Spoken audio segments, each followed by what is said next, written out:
Good good evening आप लोगों को। कोई क्वेश्चन है तो आप लोग पूछ सकते हैं पहले, कोई भी रिलेटेड सर क्वेश्चन ये हो। थीन बांध क्या होता है? बताइए। सर थीन बांध क्या होता है? थीन बांध। तीन क्या है, समझ में नहीं आया। थीन थीन बांध क्या होता है सर? तीन बाद। मतलब वो बांध। हाँ जी, हाँ जी, थीन बांध।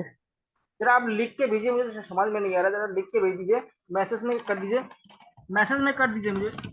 आवाज थोड़ा क्लियर नहीं आ रहा है, मैसेज में लिख दीजिए। देखता हूँ क्या बोल रहे हैं आप।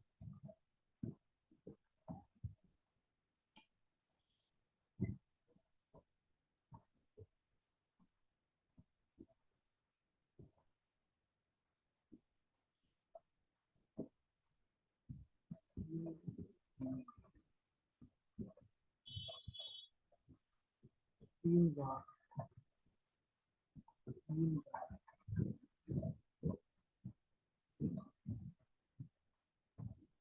तीन बार।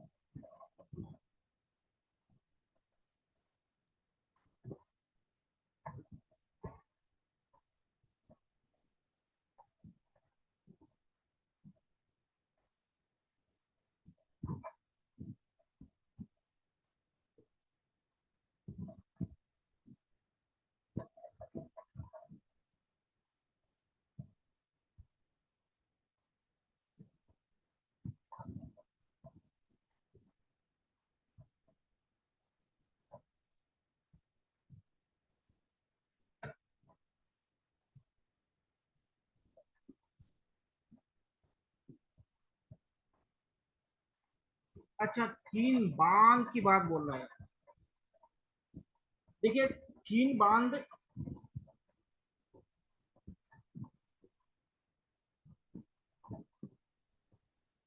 Good evening sir.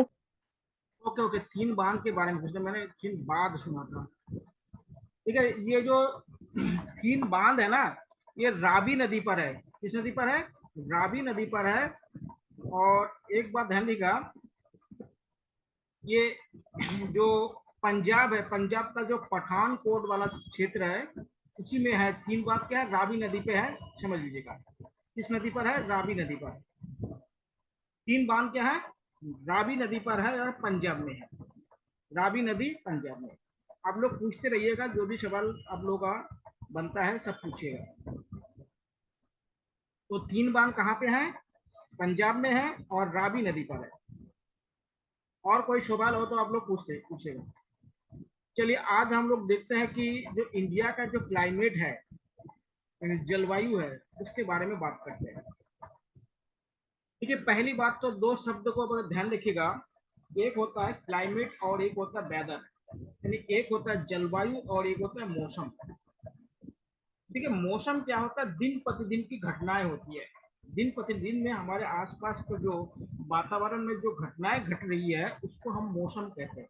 एक दिन में सर्दी भी हो सकता है, बरसात भी हो सकता है और गर्मी भी हो सकता है।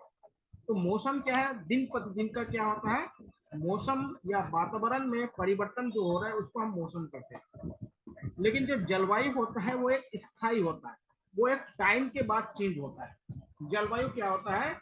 एक स्थायी चीज होता है, और उसके लिए क्या होता है, एक निश्चित दशा होनी चाहिए। दशा मतलब एक कंडीशन होनी चाहिए, तभी क्या होता है, वो चेंज होता है। तो पहली बात, दो शब्द याद रखिएगा, एक है आपका जलवायु और एक है मौसम।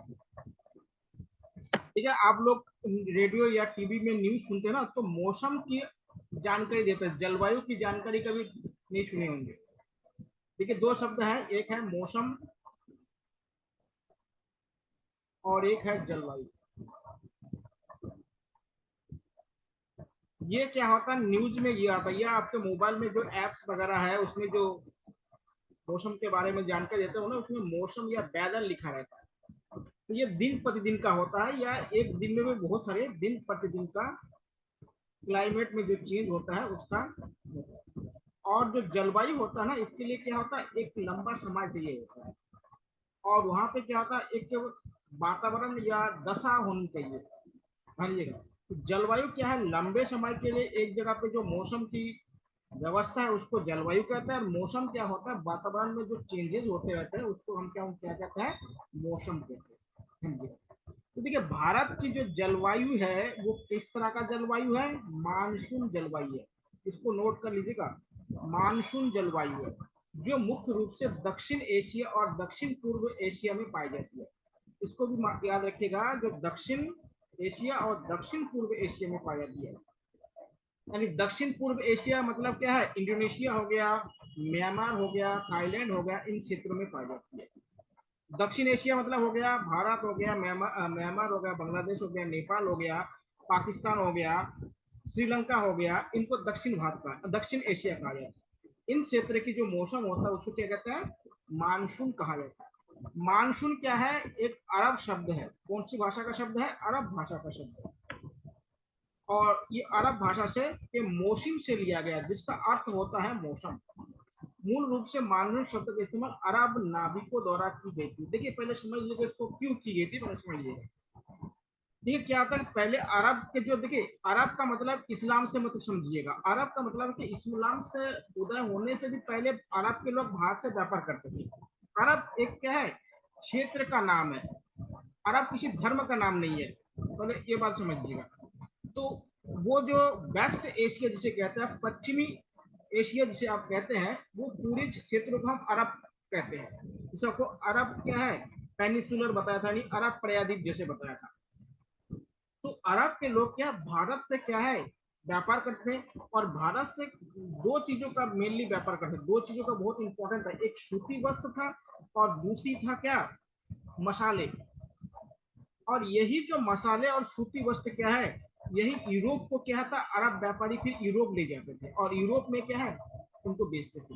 देखिए जहां पर एग्रीकल्चर नहीं होगा वहां पे क्या होगा, व्यापार बढ़ेगा।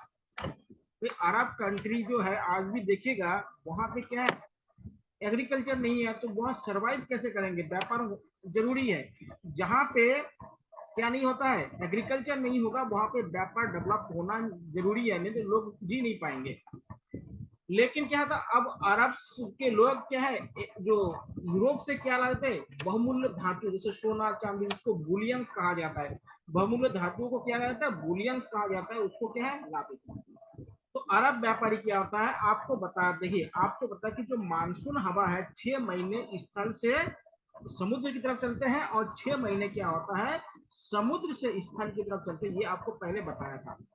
मानसून मानसून का मतलब क्या होता है, 6 महीने स्थल से समुद्र की तरफ हवा चलेगी और अगले 6 महीने क्या होगा, स्थल से समुद्र की ओर चलेगा। तो ये जो हवा है, तो अरब के लोग क्या होते हैं, जब इधर से हवा भारत की तरफ चलती थी तब क्या है, अरब लोग क्या होता है, अपने सामान लेके भारत आते थे और पूरे 6 महीने यहाँ पे व्यापार करते थे।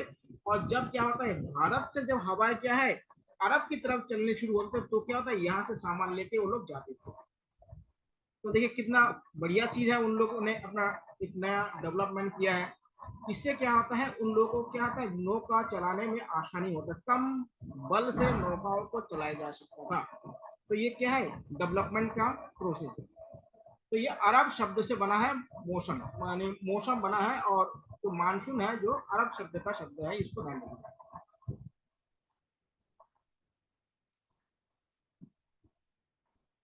ठीक है, अभी आपको बता कि दक्षिण पश्चिम से उत्तर पूर्व की ओर क्या है, ये हवाएं चलती है।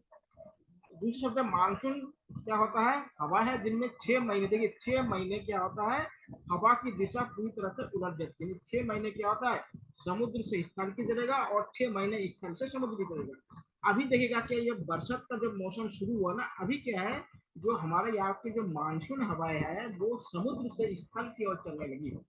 जैसे ही ठंडे का मौसम आ जाएगा तो उसमें क्या होगा, स्थल से समुद्र की तरफ क्या है, हवाएं चलने लगी। देखिए जब क्या है, समुद्र से स्थल की तरफ हवाएं चलेगी ना, तो उसमें नमी होगी। नमी मतलब उसमें आर्द्रता होगी, उसमें ह्यूमिडिटी होगी, और वो क्या है, बारिश करवाएगा। दूसरी चीज क्या है, जब स्थल से समुद्र की तरफ हवा चलेगी तो उसमें नमी नहीं होगी और उसमें क्या है, सूखापन होगा। इसलिए आप लोग देखे होंगे, जो ठंडे के मौसम में जो हवाएं चलती है ना, वो क्या होता है, शरीर को क्या करता है, बहुत ही सूखा कर देता है। इसलिए लोशन वगैरह लोग लगाते हैं, तो उसको क्या है आप लोग जानते हैं, उसमें बताने की आवश्यकता नहीं है। तो ये का काम क्या है, हमारे यहाँ के मौसम का, यानी हमारे यहाँ के जो मानसून मौसम है उसका जो इफेक्ट है, उस इफेक्ट के कारण क्या है ये सारे चीज को हमें देखना पड़ता है। अब देखिए ये जो भारत की जो मानसून है उसको निर्धारित कौन कौन करता है, तो कैसे निर्धारित होता है, ठीक है क्या है, इसको निर्धारित करने के लिए दो कारण है। एक है स्थान, और हमारे यहाँ की जो संरचना है भारत की, राहत का मतलब संरचना में नहीं है, वायु दाब और हवाओं की जो दिशा है उस पर निर्भर करता है। लेकिन मेन जो निर्भर करता है वो क्या है, स्थानीय को निर्भर करता है, या स्थानीय कारक उसको माना जाता है। पहला है अक्षांश। आपको बताया था कि अगर हम भूमध्य रेखा से ध्रुव की तरफ जाएंगे, यानी पोल की तरफ जाएंगे, तो वर्षा की मात्रा कम होती है। भारत में भी देखिएगा, साउथ इंडिया में बारिश ज्यादा होती है, उत्तर भारत में आते आते वर्षा की मात्रा कम हो जाती है। तो ये आपको बताया था कि जैसे जैसे क्या है भूमध्य रेखा से हम क्या है ध्रुव की तरफ जाएंगे, यानी पोल की तरफ जाएंगे, तो क्या होगा, जो वाष्पीकरण जो दर होती है, वाष्पीकरण की जो दर है कम हो जाएगा, और बादल कम बनेगा तो बारिश भी कम होगा, बादल कम तो बारिश कम। तो देखिए लिखा हुआ है अक्षांश का क्या प्रभाव हमारे यहाँ पड़ता है, ठीक है। अक्षांश का क्या प्रभाव पड़ता है, कर्क रेखा पश्चिम में कच्छ के रण से लेकर पूर्व में मिजोरम तक के क्षेत्र में फैला हुआ है। ये आपको पता है कि कर्क रेखा कितने 8 राज्यों से होकर गुजरती है। कर्क रेखा के दक्षिण में स्थित देश का लगभग आधा भाग उष्ण कटिबंधीय क्षेत्र में आता है। देखिए जहाँ पे उष्ण कटिबंधीय क्षेत्र में आता है वहाँ बारिश ज्यादा होता है, और भारत का उत्तरी भाग उपोष्ण कटिबंधीय में आता है। इन दोनों को याद रखिएगा। कर्क रेखा के ये क्या है उत्तर में है, और ये क्या है कर्क रेखा के दक्षिण में, यानी कह सकते हैं कि ये दक्षिण भारत है और ये उत्तर भारत है। या और समशीतोष्ण जो पहाड़ी इलाका है उसको समशीतोष्ण क्षेत्र में उसको लगाते हैं। उष्ण कटिबंधीय क्षेत्र भूमध्य रेखा के करीब है। देखिए उष्ण कटिबंधीय के भूमध्य रेखा के नजदीक है, इसलिए पूरे साल भर उच्च तापमान रहता है। अभी आपको पता है उच्च तापमान रहेगा, उच्च तापमान होगा तो क्या वाष्पीकरण ज्यादा होगा, वार्षिक सीमा क्या ज्यादा होता है। भूमध्य रेखा से दूर कर्क रेखा के उत्तर का क्षेत्र अत्यधिक जलवायु का अनुभव करता है, जिसमें दैनिक और वार्षिक तापांतर क्या होता है, अधिक होता है। तो पहली बात ध्यान रखिएगा, अक्षांश में जीरो से जैसे जैसे ऊपर की तरफ जाएंगे तो उसमें क्या होगा, बारिश की मात्रा कम हो जाएगी। कुल मिला के हमारे दक्षिण भारत में जो क्या है भूमध्य रेखा के नजदीक जितने भाग जाएंगे तो उसमें बारिश ज्यादा होगी, पहली बात। दूसरी बात कहना कि हिमालय पर्वत, अभी आपको बता कि हिमालय पर्वत अगर हमारे यहाँ नहीं होता तो हमारे जो मानसून हवा है ना ये भारत को पार करके चाइना या तिब्बत चली जाती, तो वहां बारिश करता है, भारत में बारिश नहीं करता है। तो हिमालय पर्वत क्या है, देखिए हिमालय जो पर्वत है ये क्या है, जलवायु विभाजक कहा जाता है इसको। हिमालय पर्वत को क्या कहते हैं, जलवायु विभाजक कहा जाता है।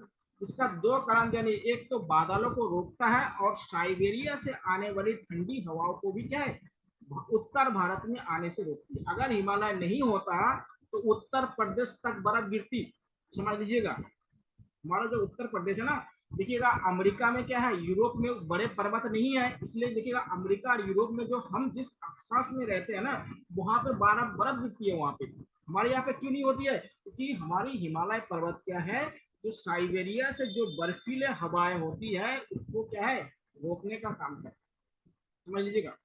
ये देखिए ये आर्कटिक सर्कल से निकलने वाली ठंडी उत्तरी हवाओं को क्या होता है ढाल प्रदान करता है, और मध्य पूर्व एशिया में क्या होता है इसको भेज देता है, मध्य पूर्व एशिया में इसको भेज देता है, भारत में इसको आने से रोक देता है। एक तो बादल को रोकता है, और दूसरा क्या है इन हवाओं को भी रोकता है, जो ठंडी हवाएं होती है जो साइबेरिया से आने वाली होती है उन हवाओं को भी क्या है ये रोकने का काम करती है। हिमालय, हिमालय का बहुत महत्व है, सामरिक दृष्टि से भी क्या है ये बहुत महत्वपूर्ण है।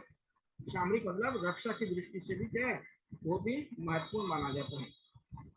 इन पर्वतों की वजह से इस उपमहाद्वीप में मध्य एशिया की तुलना में अपेक्षित हल्की सर्दियां, देखिए हल्की सर्दी मतलब कम सर्दी होती है, ठंडी कम पड़ती है। क्यों, ये हिमालय पर्वत के कारण। ये पर्वत मानसूनी हवाओं को भी क्या है फंसा देता मतलब रोक देता है, फंसा का मतलब क्या है? रोक देना, रोकती है, रोकने की काम करती है, जिसे जिससे उपमहाद्वीप के भीतर अपनी नमी छोड़ने के लिए, नमी छोड़ने का मतलब बारिश करने के लिए मजबूर करता है, वर्षा करने के लिए क्या करता है? मजबूर कर देता है। तो अगर हिमालय पर्वत नहीं होता तो भारत में बारिश की क्या है? मात्रा कम हो जाता। भूमि और जल का वितरण देखिए, भारत दक्षिण भारत में तीन तरफ से जल से घिरा हुआ है, इसलिए प्रायद्वीप कहा जाता है। आपको बताया था भारत के दक्षिण भाग को। उत्तर में एक ऊंची और निरंतर पर्वत से घिरा हुआ है। भूमि की तुलना में पानी जल्द, देखिए ये लिखा हुआ है, भूमि की तुलना में पानी जल्द गर्म और ठंडा होता है।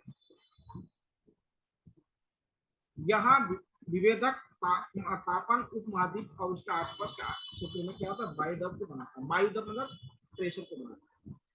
समुद्र से दूरी, समुद्र जलवायु पर प्रभाव डालता है। जैसे जैसे समुद्र से दूरी बढ़ती है, इसका क्या प्रभाव कम होता है? ठीक है, जो क्षेत्र समुद्र के नजदीक होगा वहां पे बारिश ज्यादा होगा, जो क्षेत्र समुद्र के दूर होगा वो क्षेत्र में क्या होगा? तो बारिश कम होगा। अभी आप लोग अगर न्यूज देख रहे होंगे तो देखिएगा हमारे नॉर्थ ईस्ट में क्या बहुत खतरनाक बारिश हो रहा है।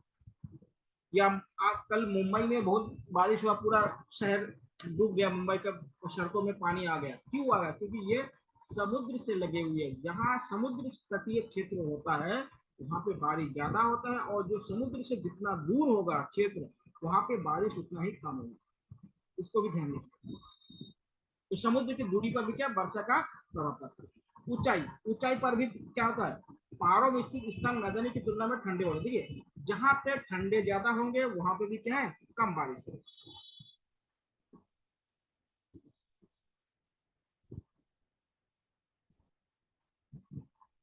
हाँ, पानी देर से गर्म और देर से ठंडा होता है, ये तो मैंने आपको बताया था। यहाँ पे थोड़ा सा मिस्टेक हो गया होगा, देख लेते इसको, सही से कर लेते इसको, इसको सही कर लीजिएगा इसको, क्योंकि आपको बताया कि पानी क्या देर से ठंडा और देर से गर्म। हाँ बताओ सब लोग।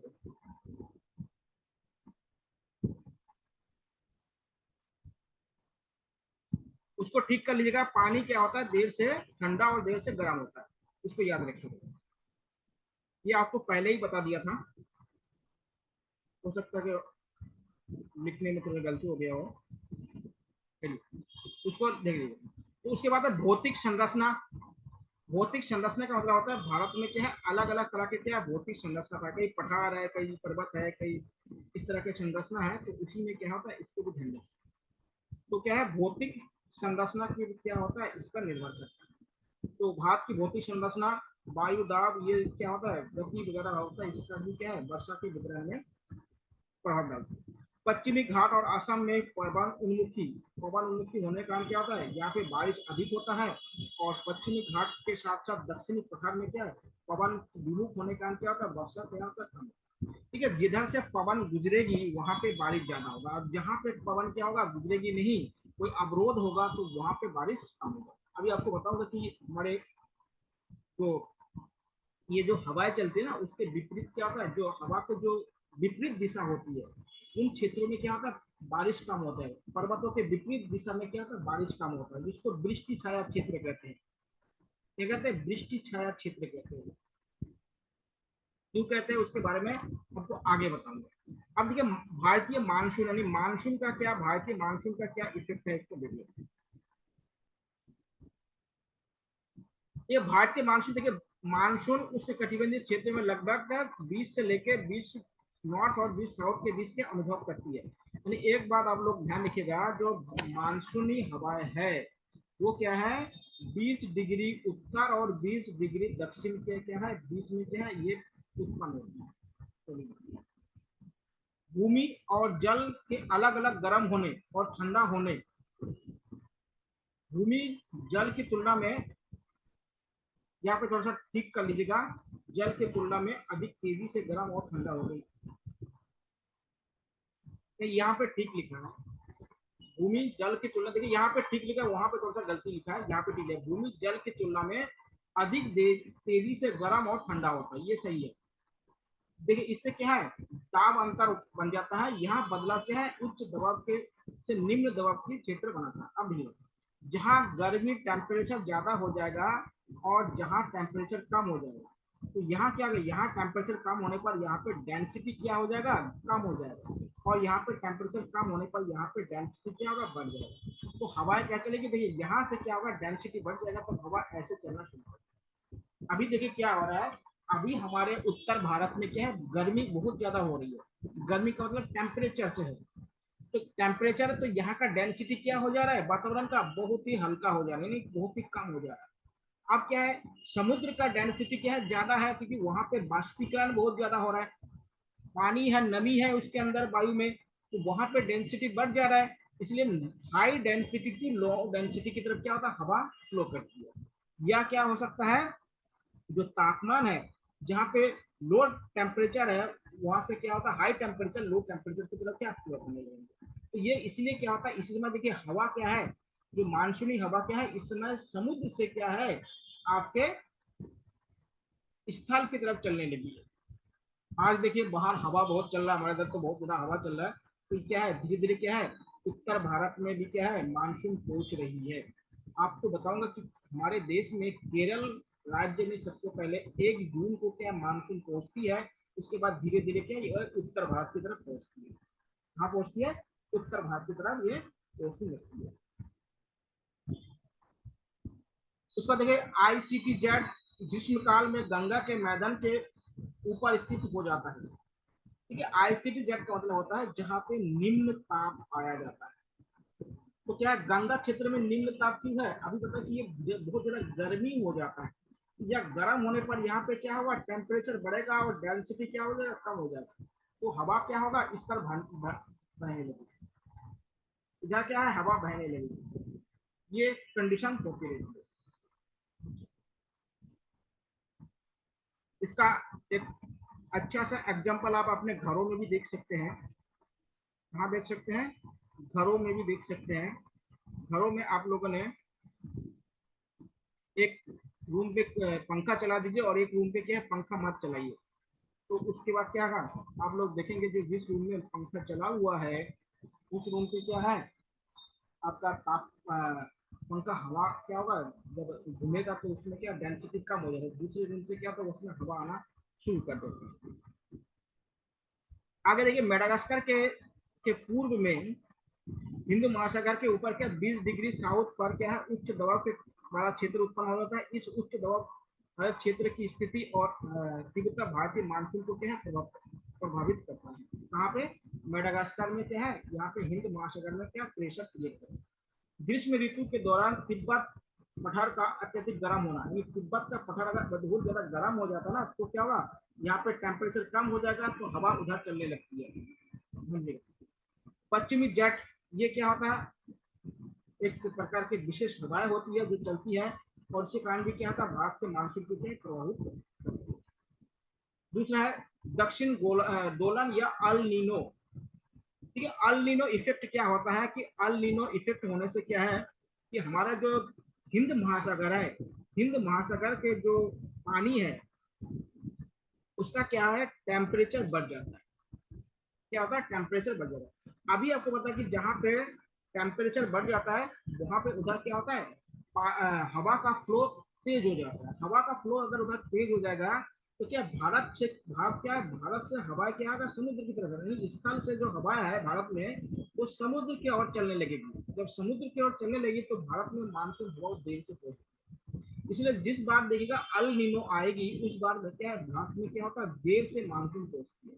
अल नीनो, देखिए ध्यान रखिए, अल नीनो जिस बार भारत में पहुंचेगी, उस बार क्या है, भारत में जो मानसून है वो देर से पहुंचेगा। मानसून क्या होगा, देर से पहुंचेगा, देर से पहुंचेगा।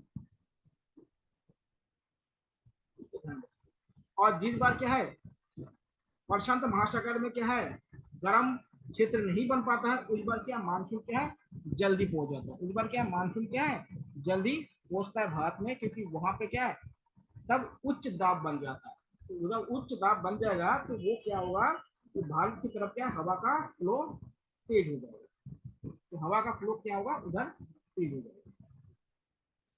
अब दूसरी बात देखिए, ये जो अल्निनो है ना, इसका जो इफेक्ट है, वो पेरू के नजदीक में जो गर्म जलधारा है, वो क्या हिंद महासागर में जब आ जाता है, तब ऐसा होता है।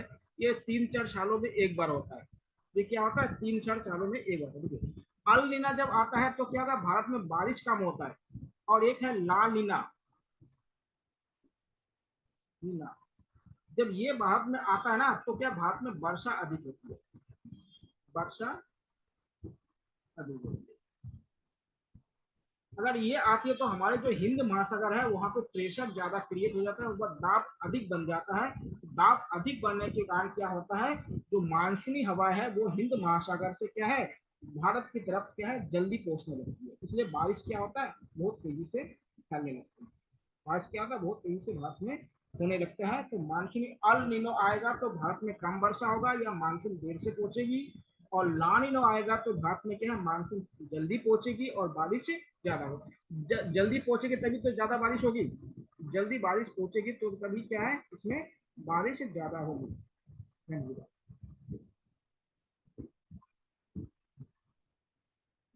तो ये अल नीनो और ला नीनो के बारे में थोड़ा सा जान लीजिएगा। अब ये मानसून कैसे पहुंचती है और कैसे ये जाती है, यानी मानसून का आरंभ और वापसी। मानसून कैसे आती है, अभी आपको बताया कि अगर हिंद महासागर में उच्च दाब उत्पादन होगा या उत्पन्न होगा तो भारत में मानसून क्या होगा, अच्छी होगी और जल्दी पहुंचेगी। अगर हिंद महासागर में क्या होगा, अगर दाब कम हो जाए, किसी भी कारण से हो सकता है, बहुत सारे कारण होते हैं, अगर दाब कम हो जाएगा तो भारत में क्या है, मानसून देर से पहुंचेगी और बारिश कम होगी। इसको ध्यान रखिए। ये क्या होता है, पूरी तरह से हिंद महासागर के ऊपर निर्भर करता है, क्योंकि हिंद महासागर बहुत बड़ा चीज है और उसमें क्या है, बाष्पीकरण होने से बादल बनता है। वही बादल क्या, मानसून हवाएं क्या होता है, उसी को क्या है, भारत की तरफ खींच के लाती है। जब हिंद महासागर में बादल को नहीं ला पाएगा मानसूनी हवाएं, तो बताइए भारत में बारिश कैसे हो पाएगी। इसलिए हिंद महासागर में उच्च दाब होना बहुत जरूरी है। हिंद महासागर में कैसे दाब होना चाहिए, उच्च दाब होना चाहिए। और हिंद महासागर में अगर जिस बार भी निम्न दाब हो गया, लो प्रेशर हो गया, तो उस समय समझिए कि हमारे मानसून क्या है, हमारे देश में देर से पहुंचेगी और बारिश कम होगी। तो देखिए क्या है, ग्रीष्म काल के महीनों में क्या है, भूमि और समुद्र का अलग अलग तापमान मानसूनी हवाओं के उपमहाद्वीप के बहने की के लिए जिम्मेदार होता है। तो ग्रीष्म काल होता है, गर्मी के सीजन में क्या होता है, हवाएं कैसे चलती है, हवा स्थल से समुद्र की तरफ चलने लगता है, इसलिए गर्मी बहुत होता है। देखिएगा गर्मी के मौसम में, यानी जो ग्रीष्म काल मतलब जिसको आप समर सीजन कहते हैं, तो समर सीजन में क्या होता है, गर्मी बहुत ज्यादा होता है, वायु में क्या होता है, आर्द्रता बहुत कम होता है, नमी बहुत कम होता है। इसलिए देखिएगा लू चलता है, शरीर में लगते ही जलन करता रहता है। आजकल देखिए बाहर जब जाते हैं 40 45 डिग्री में, तो शरीर को क्या है, गर्मी लगता है। लेकिन देखिएगा जब बरसात का मौसम होता है ना, तो देखिएगा मौसम में क्या होता है या हवा में क्या होता है, नमी बहुत ज्यादा होता है, उसमें शरीर चिपकने लगता है। और उस समय क्या होता है, पंखे और क्या होता है, कूलर काम नहीं करता है, केवल एसी काम करता है। एसी का अलग सिस्टम है। आप लोग देखिएगा आपके घर में अगर पंखा कूलर है तो बरसात के मौसम में वो काम नहीं कर पाता है, वो गर्मी को क्या होता है, हटा नहीं पाता, क्योंकि उसमें नमी बहुत ज्यादा होता है। और कूलर क्या होता है और जो आपका फैन होता है, ये आर्द्रता को क्या होता है, कंट्रोल नहीं कर पाता है। एसी आर्द्रता और टेम्परेचर दोनों को कंट्रोल करता है, इसको ध्यान रखिएगा। तो ये क्या है, अप्रैल और मई के दौरान सूर्य के कर्क रेखा पर लंबवत चमकता है। आपको बता था कि जो 21 मार्च के बाद क्या होता है, सूर्य कर्क रेखा पे शुरू हो जाता आना। तो कर्क रेखा पर जब आएगा तो यहाँ पे गर्मी प्रचंड होगी, आजकल देख ही रहे आप लोग। तो गर्मी बहुत ज्यादा होगा, तो हिंद महासागर के उत्तर में स्थित जो विशाल भूभाग अत्यधिक गर्म हो जाता है। देखिए ये हम अगर हमारा इंडिया का दक्षिण भारत अगर देखा जाए तो यहाँ पे क्या है, आपका हिंद महासागर, यहाँ पे क्या है, हिंद महासागर है। और ये क्या है, हमारा उत्तर का मैदान है, जो कर्क रेखा यहाँ से गुजर। अब देखिए यहाँ पे अगर गर्म होगा, और यहाँ पे देखिए क्या है, यहाँ पे बाष्पीकरण तो हो ही रहा है। और यहाँ पे जब सूर्य चलेगा तो यहाँ का तापमान भी क्या होगा, थोड़ा सा कम हो जाता है। कम तापमान क्या होता है, कम हो जाता है, क्योंकि तापमान यहाँ पे क्या ज्यादा हो गया, तापमान यहाँ पे ज्यादा होगा, तो यहाँ पे low temperature to high temperature क्या फॉलो करने लगेगा। तो हवा कैसे होगी, हवाओं की दिशा ऐसी हो जाएगी, हवाओं की दिशा कैसे होगी, ऐसी हो जाएगी, समझ लीजिएगा। तो इस महीने में कौन कौन महीने है, अप्रैल और मई के महीने में शुरू हो जाती है।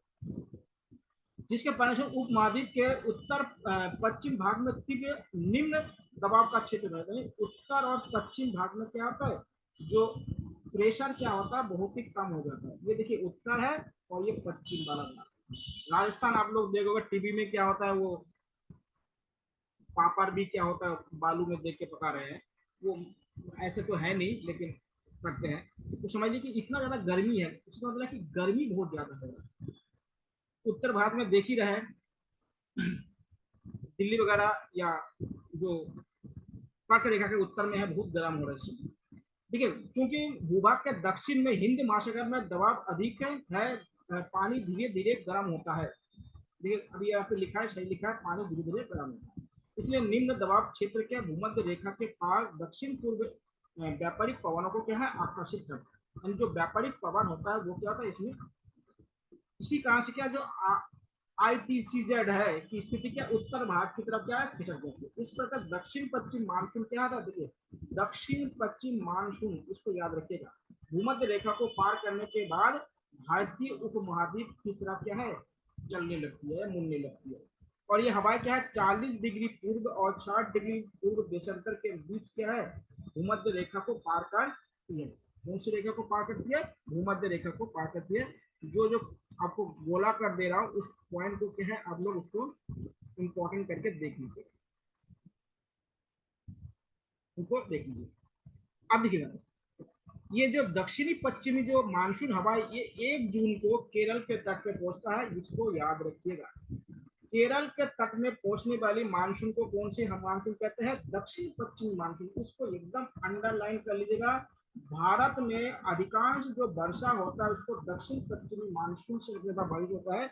ये क्वेश्चन बहुत बार पूछा गया है। अगर आपसे पूछा जाए कि भारत में अधिकांश वर्षा कौन सी मानसून मानसून से होती है, तो दक्षिण पश्चिम मानसून से होती है, समझिएगा। और ये क्या है, तो इसकी 2 शाखाएं होती है, एक अरब सागर सागर की तरफ चली जाती है और एक बंगाल की खाड़ी की तरफ चली जाती है। अरब सागर की तरफ जाती है एक, और एक बंगाल की खाड़ी की तरफ। अरब सागर की जो शाखा है वो 10 दिन बाद क्या होता है मुंबई तक पहुंच जाती है। देखिए 1 जून को केरल में और 10 जून को क्या मुंबई में, देखिए 10 जून में मुंबई में क्या बारिश शुरू हो गई। ठीक है, एकदम जैसे पूर्व अनुमान है वैसा ही हो रहा है। 1 जून को केरल में पहुंचा और 10 जून आते आते क्या है मुंबई में बारिश हो गई।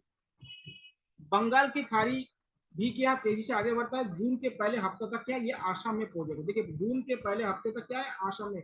अभी आप लोग अगर न्यूज देख रहे होंगे तो मणिपुर हो गया, मेघालय हो गया, यहाँ पे देखिए बहुत ज्यादा बारिश हो रहा है। अगर आप लोग न्यूज में देख रहे होगा तो ऊंचे पहाड़ों के कारण क्या है मानसूनी हवा गंगा के मैदान से पश्चिम की ओर मुड़ जाती है। गंगा की मदद से क्या है पश्चिम की ओर मुड़ जाते हैं। जून के मध्य तक मानसून के अरब सागर शाखा सौराष्ट्र गुजरात के तट पर पहुंच जाता है। कब, जून के मध्य तक, 15 दिन 20 दिन तक इसको पहुंच जाते हैं। मानसून की दोनों शाखाओं का गंगा के मैदान के उत्तर पश्चिम भाग में ही मिल जाते। देखिए दोनों जो शाखाएं होती है वो क्या है गंगा के मैदान पे आके मिलती है। एक बंगाल की खाड़ी वाला शाखा और एक क्या है आपके अरब सागर। देखिए उत्तराखंड में जो बारिश होता है, देखिए उत्तराखंड में एक सवाल पूछा गया था कि उत्तराखंड में जो बारिश होता है वो अरब सागर वाला शाखा से बारिश होता है या बंगाल की खाड़ी से बारिश होता है। ध्यान रखिएगा, उत्तराखंड में जो बारिश होता है क्योंकि उत्तराखंड पूर्व दिशा में है, भारत के किस दिशा में है, पूर्व दिशा में है। तो भारत के पूर्व दिशा के जितने राज्य है ना उसमें बंगाल की खाड़ी से आने वाली मानसून से बारिश होता है। इसको एकदम याद रखिएगा। भारत के लगभग क्या है पूर्व दिशा में जितने भी राज्य है उसमें बारिश क्या होता है आपके बंगाल की मानसून से होती है, बंगाल की खाड़ी से। और पश्चिम दिशा में जितने भी प्रदेश है भारत में उसमें बारिश क्या होता है आपके अरब सागर वाले से होती है, इससे होती है अरब सागर। लेकिन राजस्थान में बारिश न होने का कारण क्या है, क्योंकि वहां पे अरावली पर्वत क्या होता है उसमें राजस्थान के पश्चिमी भाग में जाने से रोकती है। और दोनों जो मानसूनी हवाएं है वो क्या उत्तर के गंगा घाटी के मैदान में मिलती है। मिलने के बाद क्या होता है ये हिमालय से टकराती है और टकरा के फिर क्या होता है वापस चलने लगती है। और वापस जाते हुए ये जो मानसूनी हवाएं है ये क्या लौटते हुए मानसून की हवाएं ये क्या है आंध्र प्रदेश और तमिलनाडु में बारिश करता है। देखिए आंध्र प्रदेश के जो तट है तटीय वाला क्षेत्र बोल रहे हैं। आंध्र प्रदेश के जो तटीय क्षेत्र है और आपका तमिलनाडु का जो तटीय क्षेत्र है ना, ये लौटती हुई मानसून से बारिश होता है। इसको उत्तर पूर्वी मानसून कहते हैं। लौटती हुई मानसून या उत्तर पूर्वी मानसून से उसमें बारिश होता है, क्योंकि पश्चिमी घाट क्या होता है, ऊंचा होने के कारण क्या होता है, अरब सागर वाले जो मानसून है वो क्या होता है, तमिलनाडु में नहीं पहुंच पाता। इसलिए तमिलनाडु में नवंबर दिसंबर में क्या होता है, बारिश होती है। याद रखिएगा, तमिलनाडु में कब बारिश होता है, नवंबर दिसंबर में बारिश होती है। इसको भी आप लोग क्या है, ध्यान रखिएगा।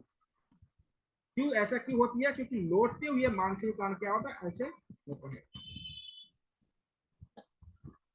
आगे देखिएगा, मानसून दो शक्ल दिल्ली में क्या होता है, ये जून के अंत तक पहुंच, देखिए अभी दिल्ली में बारिश नहीं पहुंचा है, तो जून के क्या अंत तक क्या होता है, यहाँ पे बारिश होना शुरू हो जाता है। तो ये आपको बता दिया है। तो देखिए ये आपके मैप से भी आप समझिए, जुलाई के पहले हफ्ते तक क्या है, पश्चिम उत्तर प्रदेश, हरियाणा, पंजाब और पूर्वी राजस्थान में क्या मानसून आ जाती है। जुलाई के मध्य तक क्या मानसून हिमाचल प्रदेश और देश के बाकी हिस्सों में पहुंच जाती है। यानी हिमाचल प्रदेश में क्या देर से पहुंचते, क्योंकि ऊंचाई पे है। उत्तराखंड में क्या ऊंचाई वाले क्षेत्र में क्या देर से पहुंचते हैं। अब मानसून में रुकावट, मानसून में क्या है, मानसून देर से पहुंचना और आगे पहुंचने में क्या रुकावट है, उसके बारे में देखना। ठीक है, मानसून के दौरान क्या शब्द दिनों में क्या बारिश होती है, मानसून के दिनों में क्या बारिश होती है, फिर एक पे या इससे अधिक हफ्तों तक क्या बारिश नहीं होती, कुछ समय क्या बारिश नहीं होता। आप लोग देखेंगे बारिश हो गया, उसके बाद कुछ दिन क्या बारिश रुक जाती है। तो इसे मानसून में रुकावट कहते हैं। इसे क्या कहते हैं, मानसून में रुकावट कहते हैं। बीच बीच में क्या मानसून बारिश का ना होना। अलग अलग इलाकों में ये सूची की अवधि को अलग अलग कारणों से होती है। उत्तर भारत में यदि मानसून गर्त यानी आईसीजेड पर वर्षा लाने वाली हवाएं बहुत अधिक नहीं चलती है, तो बारिश क्या है, असफल होने में बारिश कम होती है। पश्चिमी तट पर शुष्क अवधि उन दिनों में जुड़ी है जब हवाएं तट के समांतर, देखिए हवाएं अगर तट के समांतर चलेगी ना, तो उस क्षेत्र में बारिश नहीं होगा। देखिए ये तट है और इस तट के समांतर ऐसे हवाएं चल रही है, इससे टकरा नहीं रही है। जब तक टकराएगी नहीं तब तक बारिश नहीं होगी। ये टकराने का मतलब यहाँ पे क्या है, जब टकराएगी ना तो ये हवाएं क्या है, ऊपर जाएगी। टकराने से हवाएं क्या है, ऊपर जाएगी। ऊपर जाके क्या होता है, वो जो बादल है या जो बाष्प है वो क्या है, संघनित होता है, यानी कंडेंसेंस होता है, और फिर क्या है, वर्षा के रूप में बरसती है। जब तक हवा क्या होगा, ठंडा होकर ठोस नहीं बनेगा, तब तक बारिश के रूप में नहीं आ पाता है। इसलिए क्या होता है, उसको टकराना बहुत जरूरी है। क्या बहुत जरूरी है, टकराना बहुत जरूरी है। तो ध्यान दीजिएगा, जब तक मानसून हवा क्या है, पश्चिमी घाट हो गया या पूर्वी घाट हो गया, उसको जब तक टकराएगा नहीं तो तब तक वहां पे बारिश नहीं करेगा, और समानांतर चलेगा तो वहां पे बारिश नहीं करेगा। क्या नहीं करेगा, बारिश वहां पे नहीं होगा। तो टकराना जरूरी है। टकराने से क्या होगा, मानसून में क्या होगा, ऊपर जाकर ठंडा होगा, और ठंडा होने के कारण क्या होगा, वहां पे बारिश के रूप में वो बारिश के रूप में मानसून की वापसी। देखिए सितंबर महीने में क्या होता है, मानसून फिर लौटने लगती है, और ये इसको कहते हैं मानसून का लौटना। उत्तर पश्चिम राज्यों से वापस लौटना शुरू हो जाता है। भारत के आधे हिस्से से यह क्या अक्टूबर तक क्या होता है, वापस चली जाती है। जो प्रायद्वीपीय क्षेत्र है उसमें क्या होता है कि जो लौटते